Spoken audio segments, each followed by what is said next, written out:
Hey, what's going on, you guys? Let's go ahead and get into this review before we get interrupted by any unsavory. You weren't gonna try to start this review without me, were ya?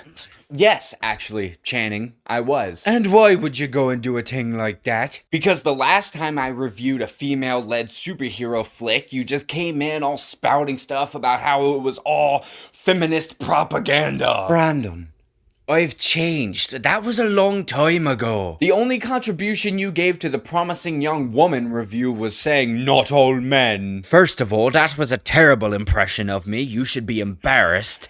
Secondly, I actually quite enjoyed this movie, thank you. Really?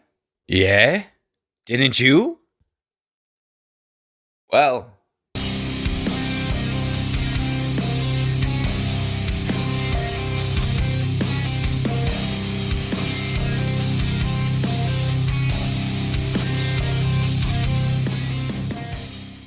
Wonder Woman 1984 is a sequel to Wonder Woman, obviously, where we follow Wonder Woman in the year 1984, obviously, as she tries to discover the origins of a magical stone that seems to be able to grant wishes. And she must also stop a power-hungry businessman from abusing its powers. And if anybody remembers when I reviewed the first one, I actually gave it a lot of praise. I liked it a whole lot, and it was one of my favorites in the DCEU at that time. Looking back, I remember the first one very fondly. I remember enjoying it.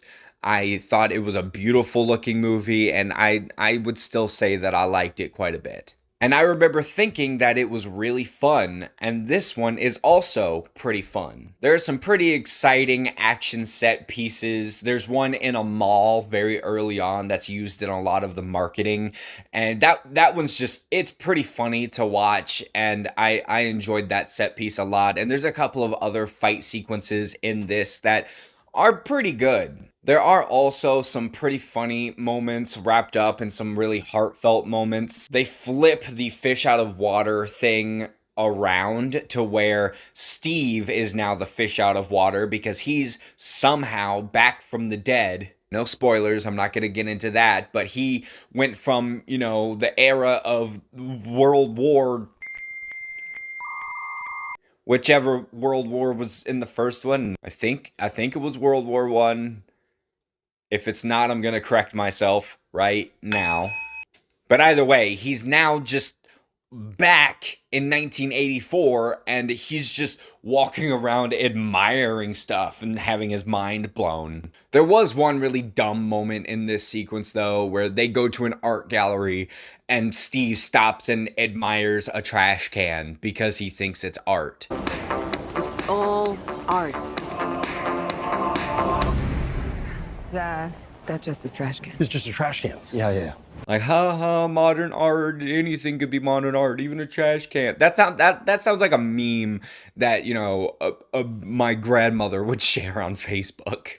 I do really like seeing Steve and Diana together, though. They make a cute couple, and they make me laugh, and I like them. It's as simple as that. And the idea of this movie, like the plot of it sounds really cool. You have this stone with an unknown background that can grant anybody one wish. And it really plays into, how would a normal person react if they had this thing that could just grant them one perfect wish. And that kind of thing has always interested me, like what would somebody do if they could get anything they wanted? My one wish is that this plot would have been used in a better written movie.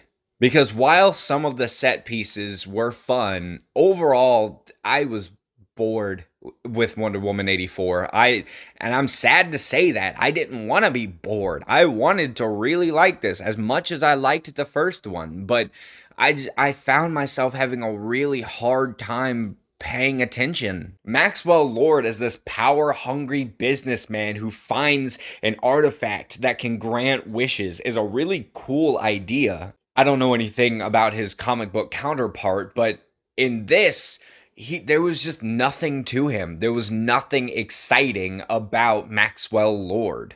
Even though they want him to kind of seem like this sympathetic villain, you don't learn anything about him until the very end of the movie. And so they wasted that. If we would have learned about his backstory and why he is the way he is and why he wants the things he wants at the beginning, it would have honestly made it loads better. But they put it at the end, so it was already too late to care. And there is another villain in this movie, and it's Barbara, played by Kristen Wiig, who turns into the character Cheetah. Again, I don't know anything about her comic book counterpart. I don't know if she's a big Wonder Woman character or villain. I'm assuming she is because of how big of a deal people made about the fact that Cheetah was going to be in this movie. But if this is any representation of her comic book counterpart, then I don't know why people were excited. To give you a rundown of what her character is, it's this, and this, and this, and this, and this. She starts out as this bumbling nerd whose suitcase just pops open and all the papers fall out, and oh my gosh, what a dork, everybody's making fun of her except for the main character, and then they get this weird attachment to them, and then they want to be just like them, and then they turn into the villain.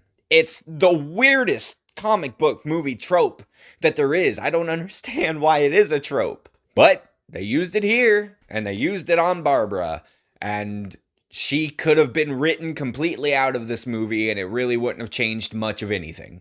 And that's sad to say, because I like Kristen Wiig. I like Kristen Wiig a lot, but she was wasted here. She had a couple of funny moments, cute, quirky little moments with her character, but like,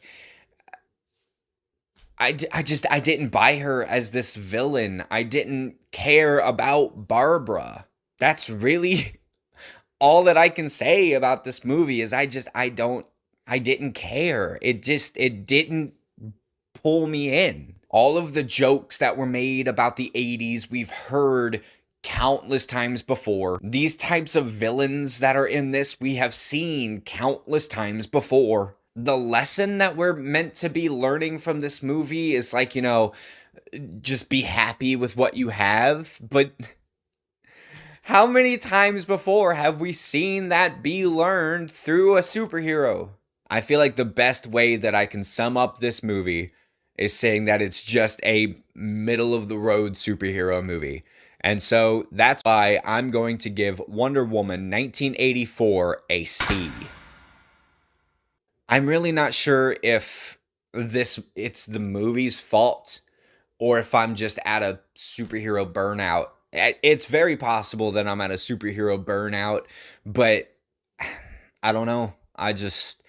The movie was fine. It's serviceable. If you liked it, then that's great. If you like it, more power to you. I know a lot of people are absolutely shitting on it, and it doesn't deserve that. It's not that bad. It's just okay. So, have you seen Wonder Woman 1984 yet? If you have, let me know down in the comments what you thought about it.